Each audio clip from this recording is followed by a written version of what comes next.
Belə ki, bu dividendlər şirkətin idarə heyəti tərəfindən təklif olunur, şirkətin sahibləri tərəfindən, yəni shareholderlar tərəfindən qəbul oluna da bilər, olunmaya da bilər. Səhmdara dividend təklif elədik, amma götürmədi. Səbəb nə ola bilər? Bir çox səbəbi var, gəlin ən yaygın olanlarına baxaq. Məsələn, klientel effekt, yəni vergi effekti. Bir çox ölkələrdə progressiv vergi tətbiq olunur, yəni gəliriniz çoxaldıqca daha çox vergi verirsiniz. Elə bilin ki, cari il səhmdar öz limitinə çatıb, normalda 20% ödəyirdi.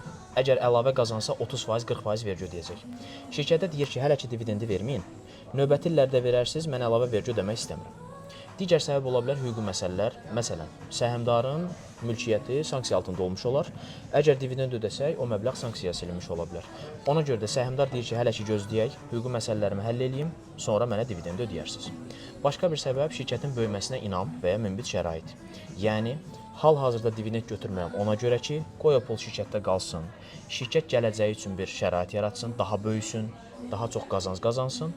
Həm səhəmin qiyməti qalxar, həm də gələcəkdə ehtiyac olarsa daha çox dividend götürərəm. Başqa bir səbəb də ola bilər, məsələn, kredit reytinqləri. Məlum məsələ. Dividend verildikdə şirkətin kapitalı aşağı düşər və borc verənin gözündə reytinqini pisləşdirər. Ona görə də indi dividend götürməmək şirkətin gələcəkdə daha yaxşı kredit götürməyinə, reytinq agentlikləri tərəfindən daha yaxşı qiymətləndirilməsinə və s. səbəb ola bilər. Bu ən yaygın səbəblərdir. Təbii ki, praktikada bir çox başqa səbəblərini də görə bilərik.